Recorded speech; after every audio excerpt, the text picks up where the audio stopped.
ചേച്ചി ചോറ് കുത്തി നിറച്ച് വെച്ചിട്ടില്ല. ആ പേരും പറഞ്ഞ് തിന്നാതെങ്കിലും പോരണ്ട. ഇത് ചേച്ചി എന്നും പറയുന്നതാ. തുറന്നു നോക്കുമ്പോ ലോഡ് ഉണ്ടാവും ചെയ്യും.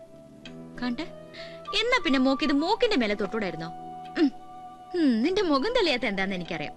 എന്തിനാ സെക്കൻഡ് ഹാൻഡ് ആക്കുന്നത്? കുറിക്കാശ് കിട്ടി നമുക്ക് പുതിയ കമ്പ്യൂട്ടർ തന്നെ വാങ്ങിക്കാം. കൂട്ടുകാരികളുടെ മുമ്പിൽ നമ്മളായിട്ട് എന്തിനാ ചെറുതാവുന്നേ? ചെല്ല്. അച്ഛാ, ഞാൻ പോവാണേ. ശരി മോളെ. ബാത്റൂമിൽ പോകാൻ മടിച്ചിട്ട് ഒന്നും കഴിക്കാതെ കിടന്നാ പിന്നെ ആശുപത്രി പോയി കിടക്കേണ്ടി വരും. പോകാനുള്ള കഷ്ടപ്പാട് ആലോചിച്ചിട്ടാ മോളെ. ആ കഷ്ടപ്പാട് കുറയ്ക്കാനല്ലേ ഇതുവരെ ഇവിടെ വാങ്ങിച്ചു വെച്ചിരിക്കുന്നത്. ഇത് അതൊന്നുമല്ല, ഇത്രയും മടി കൂടിയിട്ടുണ്ട് പച്ചന്. വായിട്ട് കീറണ്ട, നിനക്കുള്ള ഭക്ഷണം എടുക്കണ്ട്. ഞങ്ങൾ എത്തി മോളെ. ഞാൻ കേട്ടു സൈറൻ. എടാ കുട്ടാ, ഒന്ന് കേറിട്ട് പോടാ. ചായ കുടിക്കാനായിരിക്കും. കടിക്കാൻ വല്ലതും കാണുമോ? പട്ടിയുണ്ട്. എങ്ങനെയുണ്ട് കലാകാരൻ കിടന്നുള്ള അഭിനയൊക്കെ? ഒരു അവാർഡിന്റെ കുറവുണ്ടല്ലേ? കുഴപ്പമില്ല, നമുക്ക് പേ അവാർഡിലേക്ക് മാറാം. പക്ഷെ ക്യാഷ് അവാർഡ് കുറച്ച് ഇറക്കേണ്ടി വരും. നിന്റെ ഈ ഹ്യൂമർ ടച്ചുള്ള ഡയലോഗ് കേൾക്കാൻ വേണ്ടിട്ടാ ഒന്ന് കേറിട്ട് പോവാൻ പറഞ്ഞേ. അച്ഛനൊന്ന് പിടിച്ചു നടക്കാനുള്ള ആവത് ഉണ്ടായിരുന്നെങ്കിൽ വല്ല ആശുപത്രി സീലിനെങ്കിലും കൊണ്ട് കിടത്തായിരുന്നു. 5-6 തവണ നാടക നടനുള്ള സംസ്ഥാന അവാർഡ് വാങ്ങിയ ഒരു പഴയ ഹീറോ നമ്മുടെ കൂടെ ഉണ്ടാവാന്ന് പറഞ്ഞാൽ നമുക്കൊരു വെയിറ്റ് അല്ലേ? ആ നടന്റെ ചോരയിലുണ്ടായ മോള് ദിവസക്കൂലിക്ക് അഭിനയിക്കാൻ പോണതിന്റെ ക്രെഡിറ്റ് ആർക്കായിരിക്കും കൂട്ടാ? അത് അച്ഛനല്ല, ഈശ്വരനാ. ഇല്ലെങ്കിൽ നല്ല നേരത്ത് നാടക വണ്ടി കൂട്ടിമുട്ടി അമ്മയ്ക്ക് അങ്ങോട്ട് പോകേണ്ടി വരില്ലായിരുന്നു, അച്ഛൻ ഇങ്ങനെ കിടക്കേണ്ടിയും വരില്ലായിരുന്നു. അമ്മ ആഗ്രഹിച്ച പോലെ ഒരു വീട്, അതൊന്ന് മുഴുമിപ്പിച്ച് കാണാനുള്ള യോഗം കൂടി കൊടുത്തില്ല പാവത്തിന് ഈശ്വരൻ. ഓ, തുടങ്ങി ഞാൻ സെന്റിമെന്റ്സ് പറയാൻ. ഉള്ള നേരത്ത് വല്ല തമാശയും പറഞ്ഞിരുന്ന ആയുസെങ്കിലും നീട്ടി കിട്ടും. അതെ, ഇപ്പൊ തന്നെ എല്ലാം കൂടി ഒറ്റയടിക്ക് വിഴുങ്ങണ്ട. നേരത്തിന് വിളമ്പിത്തരാൻ ആളില്ലാത്തോണ്ട് പറഞ്ഞതാ. അപ്പൊ ശരി അച്ഛാ. പട്ടിപിടുത്തക്കാരുടെ കഥ വരെയാണ് നിന്നെ വിളിക്കാട്ടാ. നിനക്ക് 150 രൂപ 100 രൂപ വെച്ച് കമ്മീഷൻ അടിക്കണ നിന്റെ വാങ്ങിക്കുന്നുണ്ടല്ലോ. ഇതെന്താ മധുവരന്മാര് രാവിലെ തന്നെ ഈ വഴിക്ക്? സരസ് ഒന്ന് പച്ച പിടിച്ച് കണ്ട്. പച്ച സാരി, പച്ച ബ്ലൗസ്. ഒന്ന് പോ ചന്ദ്രേട്ടാ. നാളെ മുതൽ ജോസേട്ടൻ നിർമ്മിക്കുന്ന സീരിയലിന്റെ ഷൂട്ടിംഗ് തുടങ്ങുക. ഞങ്ങള് ലൊക്കേഷൻ ഒക്കെ നോക്കാൻ ഇറങ്ങിയതാ. എടാ ജോസേ, നീ നിർമ്മാതാവുമായോ? ഹീറോയിൻ സരസ് തന്നെ ആയിരിക്കും അല്ലേ? അതെ. ഏതായാലും നന്നായി.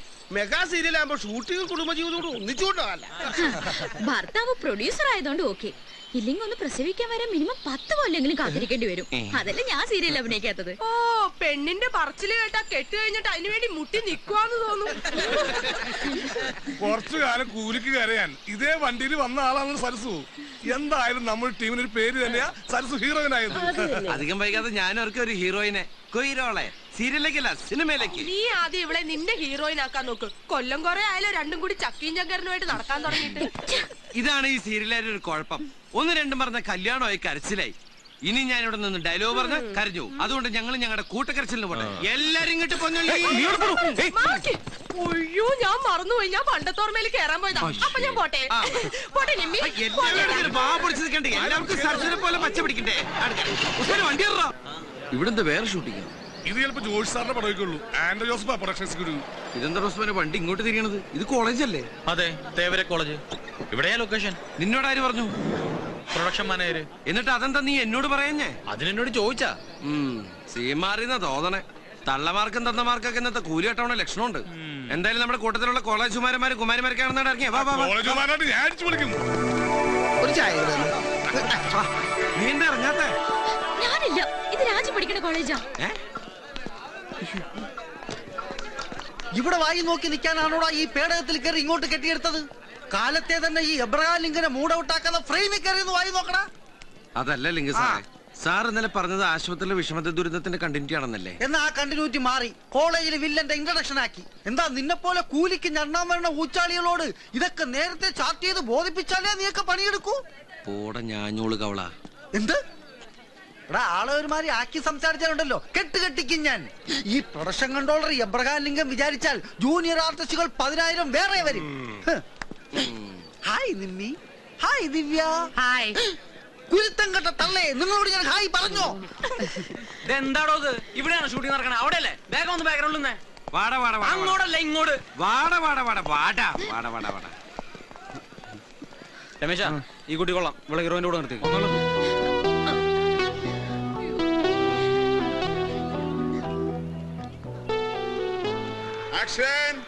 ഈ മഞ്ചേരി ആരാണെന്നേ അവനൊന്നും അറിയില്ല മോളെ. പാവപ്പെട്ട കുട്ടികളുടെ മാനത്തിന് വില പറയാൻ ഇനി അവനെങ്ങാനും മസ്ലിം പിരിപ്പിച്ച് വന്നാൽ പെണ്ണിന്റെ അന്തസ് എന്താണെന്ന് ഞാൻ അറിയിച്ചു കൊടുക്കും അവന്.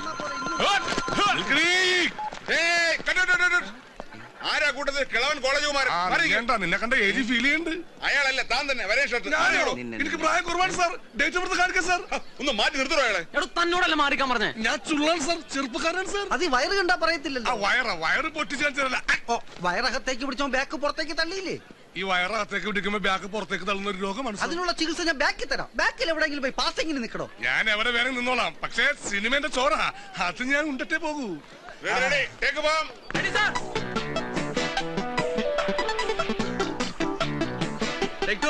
ഞാനിവിടെ വെയിറ്റ്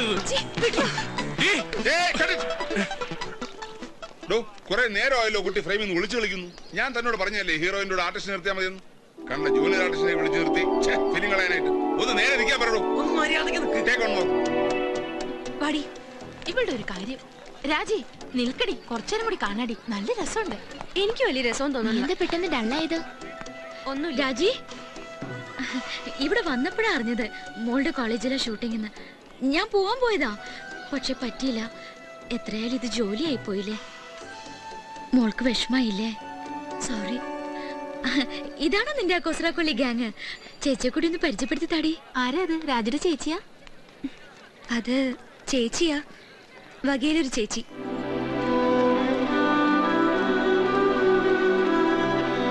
ഇവിടെ വന്ന് വായി നോക്കി നിൽക്ക. പോയി ഹീറോയിനെ പിന്നെ ചെന്ന് നിൽക്ക്. രമേശിന് തേടെ പോയി കിടക്ക. ചോറ് ശരിക്കിട്ടോ. ആ കുറച്ച് സാമ്പാർ. എടാ ചന്ദ്ര, നീ അല്ലേ ഇപ്പൊ ക്യൂ ഒന്ന് വാങ്ങിപ്പോയത്? ചേട്ടാ, ഒരിക്കൽ കണ്ട സിനിമ പിന്നെയും കാണാൻ പോകുമ്പോ പിന്നെയും ക്യൂവിൽ നിൽക്കണം. അതാണൊരു മര്യാദ. ഒന്നും ആയില്ല ജോസേട്ടാ, ഊറ്റി പിടി കൂടി. ബാറ്റ് ഒന്നും കുറയില്ലട്ടാ, വിളിക്കാം. ഹൈ, നിങ്ങൾ കഴിക്കുന്നില്ലേ? ഞങ്ങൾക്ക് ടോക്കൺ ഇല്ല, കോളേജ് രംഗമല്ലേ. അവിടെ കുറെ പാവങ്ങള് പ്രായം കൂടിയതിന്റെ പേരിൽ അന്നം കിട്ടാതെ വിഷമിച്ചിരിക്കുമ്പോഴാ അവന്റെ ഒരു സെക്കൻഡ് ടേക്ക്. പ്രായം കൂടി ഒറ്റ കാരണം കൊണ്ട് എന്നെ കഴുത്തെ പിടിച്ച് പുറത്തുള്ള നീ കണ്ടല്ലേ? ഞാനൊന്ന് രണ്ടാമത്തെ അടിച്ചോണ്ടിരിക്കുക. എന്താ സിനിമയിൽ കയ്യൊക്കെയുള്ള പോലെ കാര്യക്കാരൻ. നാളെ ഷൂട്ടിംഗ് ഏതെങ്കിലും വൃദ്ധസാധനാണെങ്കിലേ നമ്മൾ ഒരേപോലെ കയ്യും കെട്ടി നിൽക്കണം. അതിനെന്താ, അവിടെയും ഇവിടെയും നിനക്കൊക്കെ അല്ലേ കൊയ്രോളാ? എടി, വലിയ വലിയ സിനിമാ നടികളൊക്കെ സ്ലിം ബ്യൂട്ടി ആവാൻ വേണ്ടി പട്ടിണി കിടക്കണത് നീ ഗണത്തിൽപ്പെടില്ലല്ലോ അല്ലേ? എങ്കിൽ പിടി. എനിക്ക് വേണ്ട. പോട്ടടി, അവള് കുട്ടിയല്ലേ. ഞാനും കണ്ടു രാജ്യം മോമ്പീർപ്പിച്ച് പോണത്. ഞാൻ പറഞ്ഞതല്ലേ ഞാനില്ലാന്ന്. എടി, അവൾ എന്തിനാ കോളേജിൽ വരുന്നത്? പഠിക്കാൻ. നീ എന്തിനാ കോളേജിൽ വന്നത്? അവളെ പഠിപ്പിക്കാൻ, ചില്ലാനുണ്ടാക്കാൻ. ആ കഷ്ടപ്പാട് മനസ്സിലാക്കാനുള്ള വിവരം നിന്റെ അനിയത്തിക്കില്ലെന്ന് കരുതിയാ മതി. അവക്കത് നാണക്കേടായിട്ട് തോന്നിണ്ടാവും. പാവം കുട്ടി, നിനക്കതിന് ഫീൽ ചെയ്തു. നീയും പാവം ത്യാഗി. ഇതൊരു MT സാറിന്റെ സ്ക്രിപ്റ്റിലെ സീനായിട്ട് കണ്ടാ മതി. വിട്, വിടറി, ഇത് വിടറി. എന്നാലും ഞാൻ അവൾക്ക് ഒരു വകയിലെ ചേച്ചിയായി പോയില്ലേ. എനിക്കത് സഹിക്കാൻ പറ്റണില്ല കുട്ടേട്ട. അത് ശരി, കട്ടപ്പാറ പഴിപ്പിച്ച് ചങ്കിക്കുത്തിയാലും പൊള്ളാത്ത ആൾക്ക് ഒരു മുട്ടുസൂചി പഴിപ്പിച്ച് കുത്തിയപ്പോ പൊള്ളേ. ഉള്ള നേരത്ത് വല്ല തമാശയും പറഞ്ഞുകൊണ്ടിരുന്ന ആയുസ് നീട്ടി കിട്ടുന്ന ഏതൊരു സിനിമാടി പറഞ്ഞിട്ടുണ്ടല്ലോ. ആരാണത്? ആരുമല്ല, ഞാനാ പറഞ്ഞു. എന്തേനു? എന്നാ ഞാനിതങ്ങോട്ട് പിടിച്ചേ, എന്നിട്ട് മുഴുവൻ വെട്ടി വിഴുങ്ങി. എനിക്ക് സ്ലിം ബൂട്ടികൾ അത്ര ഇഷ്ടമല്ല. എന്റെ നായക്ക് കുറച്ച് തടിയൊക്കെ വേണം.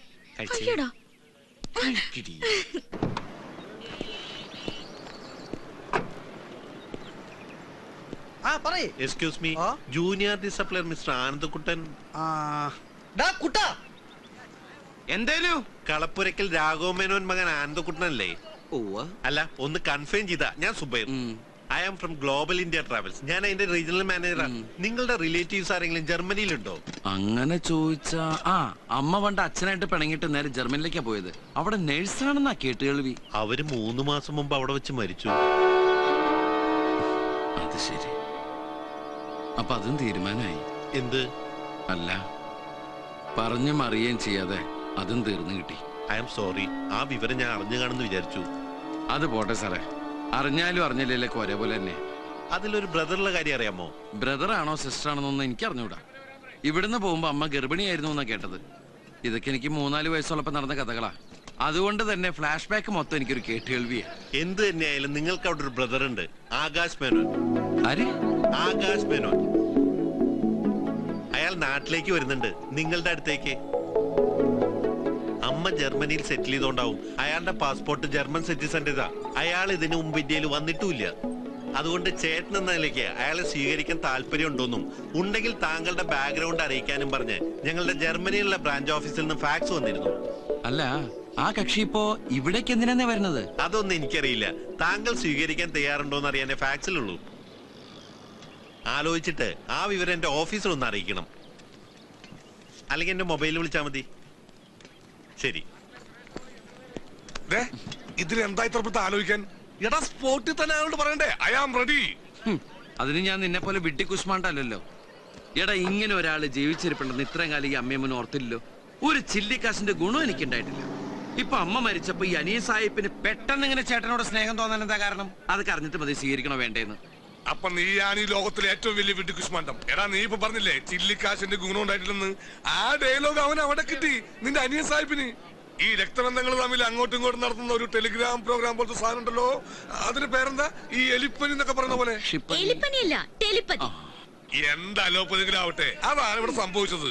അപ്പൊ അവൻ തീരുമാനിച്ചു ഇത്രയും കാലം തെണ്ടിത്തിരിഞ്ഞ് നടന്ന ഈ ഇന്ത്യൻ ചേട്ടനെ ജർമ്മൻ ഡോളർ കൊടുത്ത് പണക്കാരനാക്കാമെന്ന്.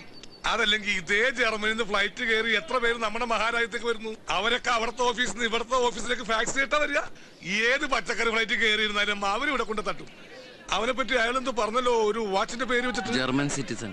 അതാണ് മോനെ നിന്റെ അനിയൻ. ഈ ജർമ്മൻ സിറ്റിസൺ എന്നൊക്കെ പറഞ്ഞ ഈ കൊച്ചി മേയർ എന്നൊക്കെ പറയും പോലെ ഭയങ്കര സംഭവം. ഒരു കാര്യം ഞാൻ തീരുമാനിച്ചു. നിമിത്തവും എലിപ്പനെയൊക്കെ വെച്ച് നോക്കുമ്പോ ഞാൻ നന്നാവണ ലക്ഷണമുള്ള കാണുന്നത്. ആ സ്ഥിതിക്ക് അവനെ സ്വീകരിക്കാൻ ഞാൻ റെഡിയാണ്. അങ്ങനെ വെറുതെ സ്വീകരിച്ച പോരാ, അവന് വേണ്ടി നമുക്ക് കൊച്ചു ജർമ്മനി തന്നെ ഒരുക്കണം. ഏത് തറവാട്ടിൽ നിന്നാണാവോ ഫണ്ട്? എടാ, വരുന്നത് കാശ. അപ്പൊ കുറച്ച് പലിശ എടുത്താലും കുഴപ്പമില്ല. എടാ, അവൻ ഇവിടെ ലാൻഡ് ചെയ്താ പിന്നെ നീ ആരാ? നീ മറ്റൊരാളാ. പിന്നെ ഞാനാരാ? അതെന്താ കൊയിരാളാ? എടാ, അതല്ല. അവൻ വന്നു കഴിഞ്ഞാൽ അന്ന് മുതൽ നിന്റെ പേര് ആനന്ദക്കുട്ടൻ എന്നല്ല. ആനന്ദരാജാവ് കുട്ടൻ വലിയ കോയിക്കൽ വർമ്മ പിശാരടി തമ്പുരാനം ഭ്രാന്തി. എന്തോ വലിയ തെറി കേട്ട പോലെ. ഷൂട്ടിംഗ് നടക്കുന്നത് അവിടെയാ. ഇവിടെ വായി നോക്കി നിന്നാലേ വൈകുന്നേരം കാശിന് വരുമ്പോ എന്റെ വായിരിക്കുന്ന പുളിച്ച തെറി കേട്ട് വായി നോക്കി നിൽക്കേണ്ടി വരും. ഹായ് നിമ്മി. ഇവിടെ വായും പൊളിച്ച് നിൽക്കാതെ അവിടെ ചെന്ന് രാജാവിന്റെ രാജാവുമാരുടെ പുറകിൽ കുന്തം പിടിച്ച് വായും പൊളിച്ച് നിൽക്കണോ? ഭരിക്കാൻ വരില്ലേ? എന്ത് ഭരിക്കാൻ വരില്ലെന്ന്? പോടർക്കാൻ ഭരിക്കാൻ വന്നാ നീ എന്ത് ചെയ്യൂടാ തെണ്ടി? വായിലെ പല്ലടിച്ച് നിർത്തലും.